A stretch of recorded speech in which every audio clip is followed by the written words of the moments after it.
Hello, ENT managers and supervisors. This is Gina Beery, the manager of training and organizational development. Welcome to the performance management webinar. We're going to get this done in about 30 minutes today. The whole goal here is really to equip you for success so that performance management can be just as good as it possibly can be for you and for your direct reports. And so we're bringing to you the latest and greatest information that you'll want to have going forward. So this is the agenda for our time together. There's really two sections to today's webinar. So the first is supportive performance management, and really we want to talk about the purpose of performance management. There's a popular book written by Simon Sinek, who's a famous leadership guru, and he says, start with why. So explaining the why behind things is always really critical so that we can wrap our heads around them and really do the best we can with what we're asked to do.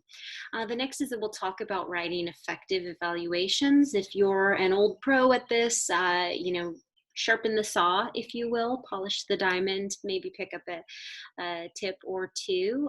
If you have less experience with writing evaluations, you'll get a lot out of this section so that you can really feel confident that you're writing something effective and useful as well as supportive. The next is that we'll talk about the leadership mindset and a soft skills approach. And what I mean by this is not just the what, but also the how in your approach. So that interpersonal piece. Then we'll talk about the appraisal process, the timeline, the forms, the processing, things of that nature. And then in the second half, we'll talk about effective communication tips, the importance of ongoing and specific feedback, not just once a year, but throughout the year and doing that consistently. We'll also talk about how to identify and address development needs that you see. And then also we'll talk about setting expectations and goals and evaluating results. So without further ado, I'll get us into the first section here, which is about supportive performance management. And the word supportive here is key. It's used here so that we can think about adopting a lens of development surrounding evaluations as opposed to perhaps discipline or something else. So next we'll talk about the University of California Office of the President model or system-wide model for performance management. So in a broad manner here, it's important to remember that performance management is an ongoing process. It begins with a supervisor and employee discussing expectations and goals for the upcoming year. And then once those expectations are agreed upon, the supervisor should monitor the employee's work and provide regular and constructive feedback and coaching around areas needing improvement. And several months before the annual evaluation, supervisors are encouraged to revisit expectations with their direct reports and make any necessary adjustments. Performance management is not just about the yearly evaluation, it's also about a series of discussions and ongoing communication that supports an employee's performance so that they can meet expectations as well as the organization's overall goals and objectives. So in the next slide, I want to take you through the roles here. So we'll go over the supervisor's role first. But what I also want to encourage you to think about is that successful and supportive performance management is a shared responsibility between the manager and their direct report. Neither the supervisor nor the employee should wait to discuss performance expectations until the yearly evaluation. Again, it's an ongoing and joint effort. So we'll look at the supervisor's role first here. The supervisor is setting expectations. They're giving direct reports the insight that they need to achieve key outcomes. And so you can look at this like delegation in a word, if you will. And one of the rules behind the scenes of delegation, kind of delegation defined, if you will, is to delegate the what, explain the why, and support employees in the how, and also get out of the way, right? So that's really important to make sure that we're giving them what they need. And if we're not sure that we are doing that, we can always ask them, hey, do you feel like you have everything that you need? Then supervisors also hold direct reports accountable. They enable meaningful performance conversations. And really deconstructing this word enabling means that you create a safe space. They call it, in leadership studies, they call it psychological safety. So they create a safe space to have meaningful conversations. We know this, people don't open up if they don't feel that it's safe to do so. So in order to kind of get to the heart of the matter, if you will, at times, if performance is above and beyond, or if it's perhaps lacking a bit, we want to make sure that we're creating a good space in order to enable that. Then the next is to support your direct reports development plan. So we have a really great one sheet individual development plan, IDP for short, form on the internet in the training and development section. And so you can certainly use that to help you give a bit of a framework or some organization to maybe your staff members' thoughts or desires for development. And ideally, those would coincide with what the larger goals are, which leads us to the last item, which is to connect performance management and therefore also development with organizational goals. And so the employee's role in this process is to understand what performance management means for E&T. So that's something that you explain to them as their supervisor, and you have the opportunity to help them connect the dots between what they're doing individually, day by day, what the team is doing, and how that affects our department and our customers. Also participate actively in the ongoing process here. So ideally, employees will be engaged in the process and not just kind of going through the motions, if you will. Also, for them to bring forward and discuss performance expectations that they may have as well. It's also important that they own their performance and own, I like to say, how they show up. That's really important as well. And then that they also ask for performance feedback. I talk a lot about feedback, and that there's two different types. And really, when I talk to feedback receivers, which I think we all are at one point or another, whether it's from our spouse or our boss or our children, to assume positive intent. That's what I encourage feedback receivers to do, to assume positive intent, because people are not perfect. And I don't think anyone could say that they are absolutely perfect at giving feedback, especially in the heat of an operational moment or a customer crisis, if you will. So assuming positive intent with feedback is really important for employees to do. Okay, so next, let's talk about the purpose here. So why the written evaluation? And if we were all together doing this, I would have some breakout groups to kind of get some discussion going. But these were some bullet points that we found were really useful to share. So I'll provide those to you now. So to summarize employee performance for the review period. So that at its base helps us as a tool to measure and enhance the individual, the team, and the institutional or departmental performance. Also, you can use evaluations to review the goals either achieved or missed from the most recent performance evaluation. Kind of helps keep a there's a saying from Peter Drucker, who's considered the forefather of organizational management, and he said, what gets measured gets managed. So the idea here is that if you write it down, then you have a bit of a track record to look back on and say, hey, did we hit those goals or not? It also helps lend a time and a place to providing feedback on strengths and any development needs that may be there. Um, it identifies measures to address development needs and any future goals. You can discuss career development opportunities and objectives.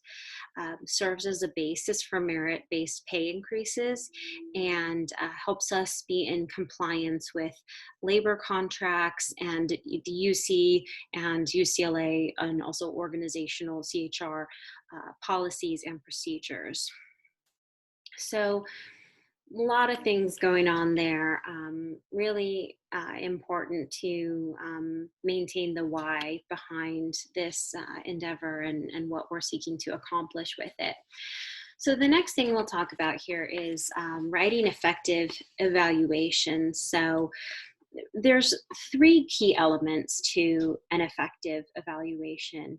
The first thing you want to do is review your direct report's job description before beginning to draft their evaluation.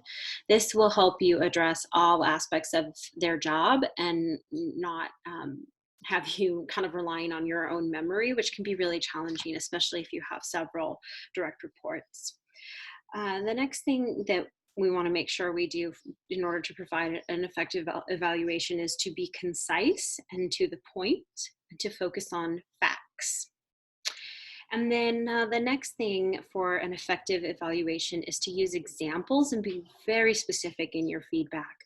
This may make it easier for the employee to better understand and receive your feedback. And so we put an example here, such as Jane consistently provides high quality customer support and shows skill in handling and diffusing difficult customer service issues, versus Jane did a good job, she's a solid performer. So the second one, you can see it's not specific. It's great. I mean, it's really a testament to her being a good performer, but it's not specific, so that if Jane was to read this, she would know what behavior is being reinforced, what she should, so what she should continue to do. I'll put another saying out there, and I think this one came from Jack Welch, and he said that culture eats strategy for breakfast. And so the idea there is that the behaviors that get acknowledged and rewarded are the behaviors that will continue. So that's one of the reasons why being specific is going to be really important on the evaluations. And another example below, John did an outstanding job managing Project X, yet at the same time neglected his day-to-day responsibilities in the process. So that's a specific example where there was a project that had taken his focus away from what he was needing to co-manage at the same time. So the next slide is some more tips. We want to make sure that our comments are always consistent with the actual rating in that area. So we know that giving critical feedback can be difficult, or rather giving redirecting feedback can be difficult. And you may instinctively want to qualify the rating with your comments. However, this often doesn't help the person receiving the feedback. Instead, we would recommend that you provide them with balanced feedback throughout the evaluation, pointing out strengths as well as development needs. So for example, here, you can see in bullet point number 2, John is often dealing with very difficult customers. It's understandable that he can't always deliver great customer service. For purposes of a written performance evaluation, it's best to leave that off. And if you want to discuss that verbally with John, say, that's great. Do that in a coaching conversation, certainly. But the review is supposed to be, or rather the performance evaluation is supposed to be a little bit more black and white than kind of creating the narrative and qualifying a rating. So the other thing here is to, in your comments, stick to observable behavior, not personality traits. It may be easier for an employee to receive redirecting feedback if you state a concrete example of an occasion where the employee displayed a certain behavior. It's also much easier to change behavior than to change personality, and we're really focused on observable behavior and if that is getting the intended results or not. So, for example, here in bullet point 3, Jane has missed 5 deadlines in the last 6 months versus Jane is unreliable. And so I believe you can see the difference there. And then finally, even if there is room for growth in a certain area, be sure to state positive achievements and results if and where possible, because really our goal here is to build up employees, not diminish them, and to develop talent. So here in the last bullet point, impactful writing, stating achievement and result is going to be really helpful to you. John was able to implement a new calendaring system which allows for much quicker and easier event scheduling. And I would say if you can put in a quantitative element to achievements and results, that would be wonderful. So for example, which allows for much quicker and easier event scheduling by 10%. Maybe you do a quick mathematical calculation of hours saved in order to come to that figure. So next we'll talk about the rating categories.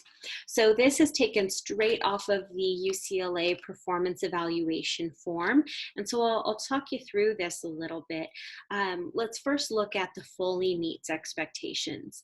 So if an employee delivers strong, great work and the work meets the quality and the quantity and the timing of the established performance goals, then the employee's performance should receive the rating of fully meets expectations.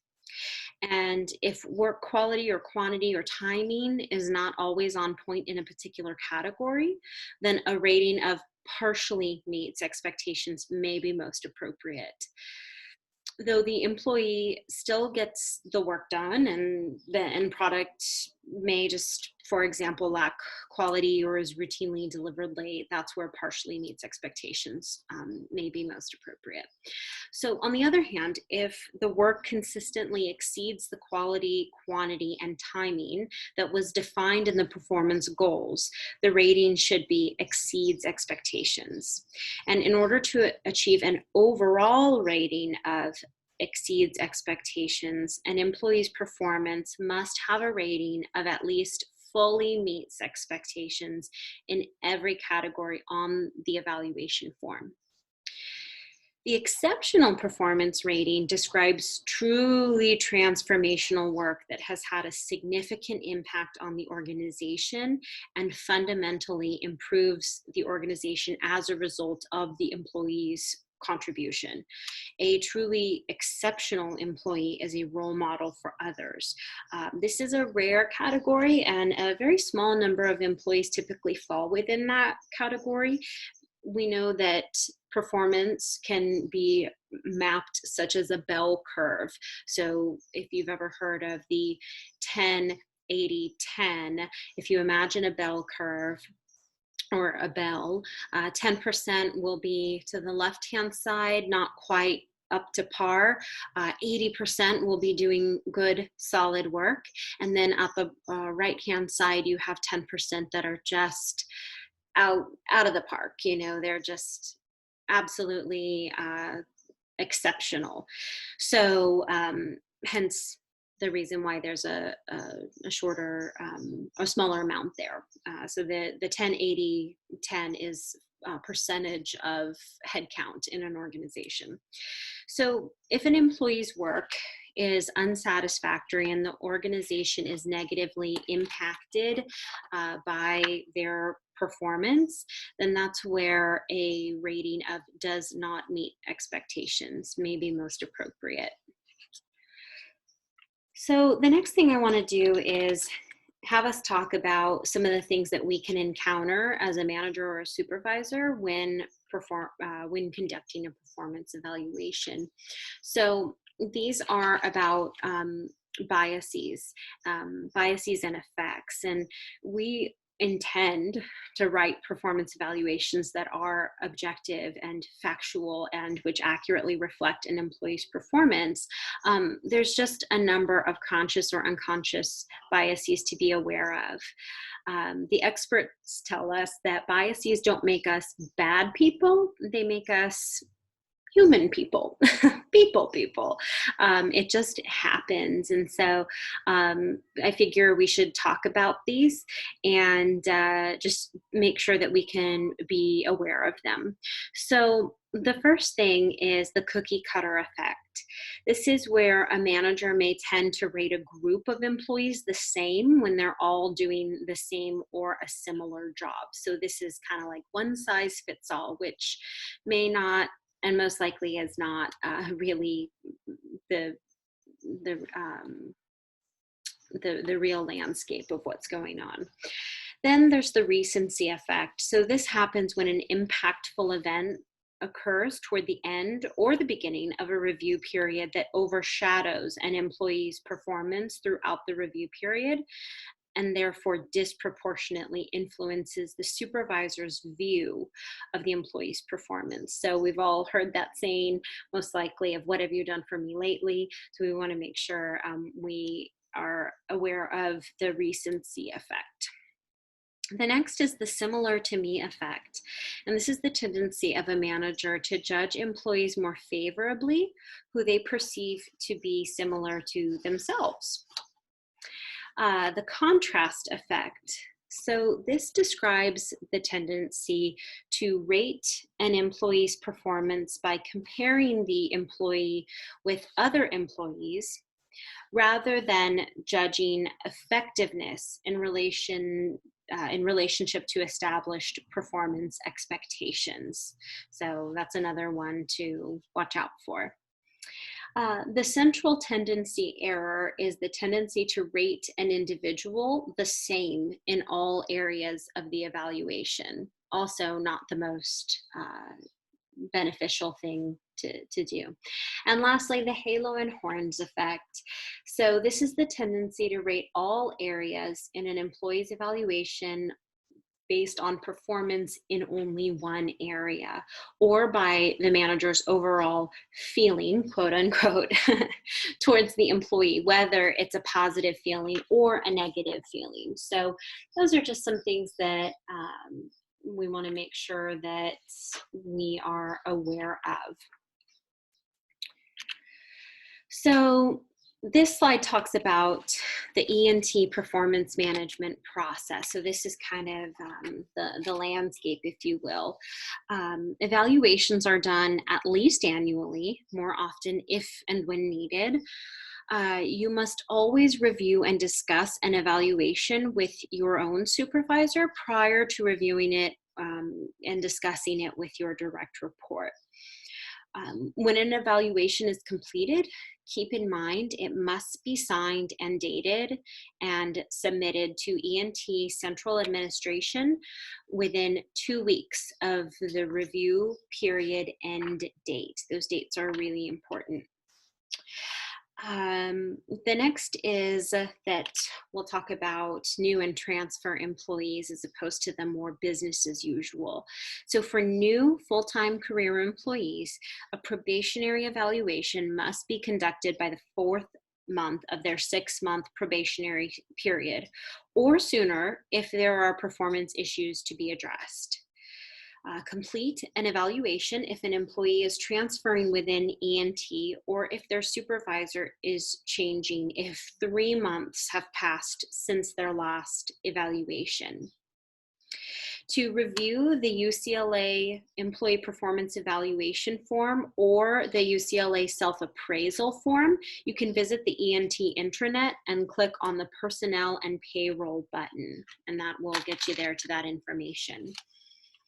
So the next thing we'll talk about is record keeping. So all completed evaluations are kept in the employee's file at HR and Payroll Center South for E&T. Supervisors should always keep a copy of their direct reports evaluations for their records in a secure location. Remember, evaluations are confidential documents and should never be shared beyond your chain of command, E&T, central administration, or campus human resources. Finally, writing an accurate evaluation is much easier if you have taken notes on an employee's performance throughout the year. So be sure to discard any notes after the review period is over and the evaluation has been delivered. A best practice here is to actually do a save as on whatever the current year's form is, date the new document for the upcoming year, and that way you can take your notes right in the form in real time and just be, as efficient as possible. Your notes on performance, whether you're notating behavior and performance that you want to reinforce or redirect, should be shared with your direct report in your one-to-one meetings or in real time. So meaning don't wait on it. One of the cardinal rules for giving feedback is to do it in a timely manner. So that takes us into the next section, which is about tips for providing helpful, effective feedback. Okay, so in section 2, we're going to talk about some communication tips. One thing I want to just bring to top of mind for you is that the word feedback can make people uncomfortable, can make them become uncomfortable, as can having difficult conversations. So giving feedback well is a skill that can be learned. There's a saying in the leadership development industry that leaders are born and so are you. So for our managers and supervisors, I'd say that what you do with your practice of leadership is up to you. In the next few slides, we'll talk about some tips for giving good feedback and communicating well. And I think that you'll find that it can be better than you may have imagined it could be. So like I've said before, ideally performance management is an ongoing positive discussion between a manager and their direct report in an effort to support their growth and development and to achieve organizational goals and objectives at the same time. And this really can't be stressed enough. In order to help the organization with continuous improvement, this year we've put into place the concept of coaching conversations. And in support of administration's goal of creating a diverse and high-performing workforce, and in alignment with our philosophy here in E&T that our people are our greatest strength, as you know, in 2020, we launched the coaching conversations. And just as a reminder, we've set up another date in August for more training and the next round of coaching conversations to help support the organization with this. So the next thing we'll talk about, you may have guessed it, is the purpose of feedback. So why feedback? Feedback is essential to the evaluation process. Both the manager and the employee need to have honest dialogue that is open, constructive, and ongoing. Feedback is an opportunity for both parties to come together to discuss and agree on goals and expectations, to review accomplishments and achievements, and to address performance areas that may require attention. So I encourage each of you to think about either type of feedback, whether it's redirecting or reinforcing, as a coaching opportunity. And we'll talk more about redirecting and reinforcing feedback in a moment. Also, when providing feedback, seek first to understand and then to be understood. That's from the late, great Dr. Stephen Covey. Gather the facts and talk with them about your direct report. Really just, get information first. That's certainly a best practice. So, the next thing that I want to have us talk about is the two types of feedback. So, reinforcing feedback. Reinforcing feedback is a really important leadership and coaching tool. The experts tell us that an organizational culture is a sum of the behaviors that get rewarded or reinforced and the ones that get redirected or ignored, if you will. When we focus on positive reinforcement, it lets our employees know what we value as an organization. So you, as a manager here in ENT, have the opportunity to help positively influence our culture and our workplace environment. I think that's a really cool thing. So some quick bullet points here is that reinforcing feedback highlights and rewards desired behaviors. It inspires team members. It builds confidence. And it creates a culture of respect. And we know the true Bruin values, respect is, the very first one there.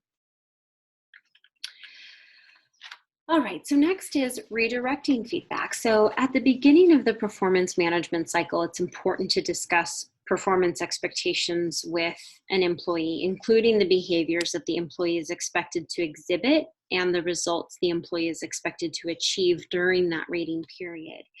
Behavior is important because it reflects how an employee handles the job, how they support their team, and how they communicate with management and others in the department. Results and behavioral expectations, again, should be tied to the organization's objectives and strategic direction.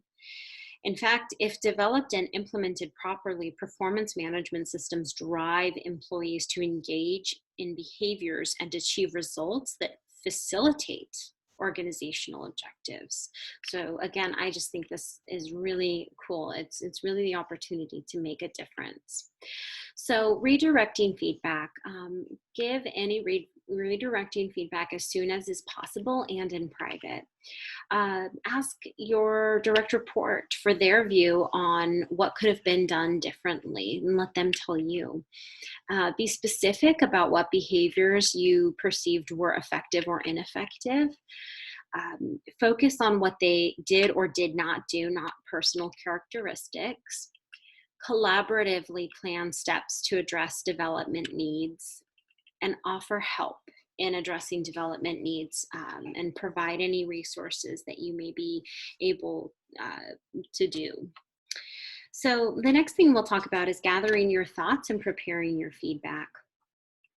So here, I'm a big fan of the quote that in communication, the biggest failure is the assumption that it happened at all.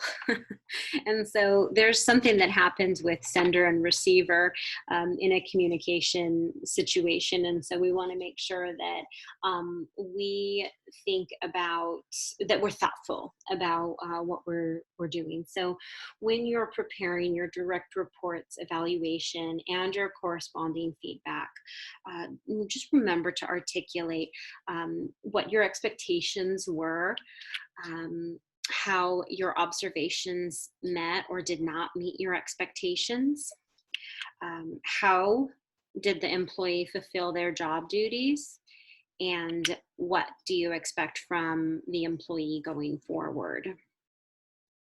And so kind of in the same vein here, we want to consider our feedback. So consider your feedback. This is a soft skills approach. This requires extending empathy.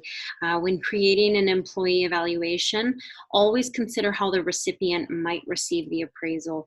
Ask yourself, how would I hear this if I were the recipient?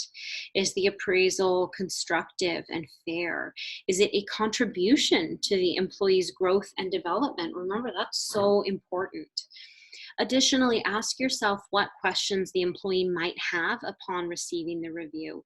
What objections might they raise? And what specific examples could you use to clarify ways to improve the performance? Even positive evaluations may come with questions. Be prepared to address them. It's important to always provide specific examples, facts, right? Whether delivering a critical evaluation or a glowing one. And our last slide on this topic provides some verbiage support. So instead of using terms such as good or excellent in a review, employer managers and supervisors should opt for more measurement oriented language. And so here's some examples. Excels, exhibits, demonstrates, manages, possesses, communicates, directs, achieves. These are all more meaningful action verbs that can be really helpful to you. So this slide talks again about citing specific examples so that the employee knows exactly what behaviors to repeat or change in the future. So great job leading that meeting as opposed to nice work. And next we'll talk about setting effective goals. So goal setting does not have to be a long, arduous process. In my experience in talent development and organizational development, when employees know how to write a goal, they start doing so more frequently and effectively. And this is really what we're after in ENT, performance-driven goal setting and a results orientation for our workforce. So here are some tips for establishing goals. Goals should clearly define the end results to be achieved. To the extent possible, goals should have a direct and obvious link to organizational success factors or goals. Goals should be challenging but achievable so that they motivate performance. For individual goal setting, the gold standard is to create 3 to 5 goals for the year. Attempting to achieve too many goals at once will impede success. People just get bogged down, the experts tell us. So 3 to 5 is the best. Goal setting is about quality versus quantity. And I know that's hard for a lot of great thinkers, ambitious, fast-moving people, but it's really about quality versus quantity. And so on the topic of goals, I want to share a formula. People typically don't know this. I found through my years of experience with goal setting training that people aren't really taught this, and yet we expect them in a professional setting to set effective goals. So I always like to share the formula for setting effective goals whenever I'm supporting teams with performance management. So the formula is a verb, what you want to make progress on from X to Y by when. So I'll give you an example of this because it's actually pretty short and sweet. So increase team sales from 1 million to 1.8 million by December 31st. And then another example for you here with the same formula is to increase our customer loyalty score from 45 to 65 by the end of the second quarter.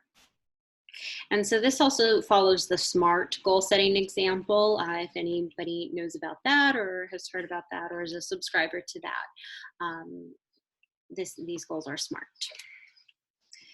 Which stands for strategic, measurable, actionable, relevant, and time-bound.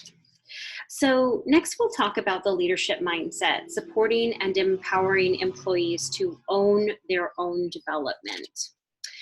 So this graphic here depicts the performance management process that should be shared by both manager and employee. First, identify areas of support needed as well as the employee's strengths. Second, implement support systems and provide growth opportunities. And if you have any questions surrounding this particular aspect, please don't hesitate to reach out. I provide my information at the on the last slide here in the presentation. And then third, review progress and reflect on impact, results achieved. There are many different resources that your TOD unit can point you to, myself or Robin Bell. We absolutely love it when a manager or an individual contributor comes to us and says, hey, I'm looking to do this. What are my options? That's a good day for us. So I have some tips to share with you for going forward in this process of performance management. So complete performance evaluations in a timely fashion. Don't keep employees in suspense. If you are delayed on your end, communicate that. Managers should support and coach supervisors responsible for performance management and performance evaluations. And then also know your resources and where to go for help.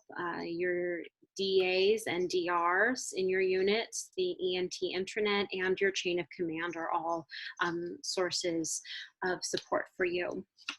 So next I want to just do a session summary here as we close out. Here's a recap of what we discussed. We talked about when crafting an evaluation to always review the employee's job description before you start writing the evaluation. Thoroughly review the UCLA rating categories and be familiar with those. Be direct and concise. Watch for your own biases. And never surprise an employee with information that hasn't already been addressed and discussed ongoingly throughout the evaluation period. And then when providing feedback, always remember the two types, whether you're seeking to reinforce or redirect feedback. Provide feedback at different times throughout the whole year. Feedback should be done in private. And then feedback should also be timely in nature. And please note that you can always follow up your feedback delivery or your coaching conversations with a written email detailing the discussion that was had if you feel that is what's needed or that would be useful to do. And so to close us out here, if you have any further information on the UCLA Employee Performance Evaluation Form or the UCLA Self-Appraisal Form, please contact your DA or DR.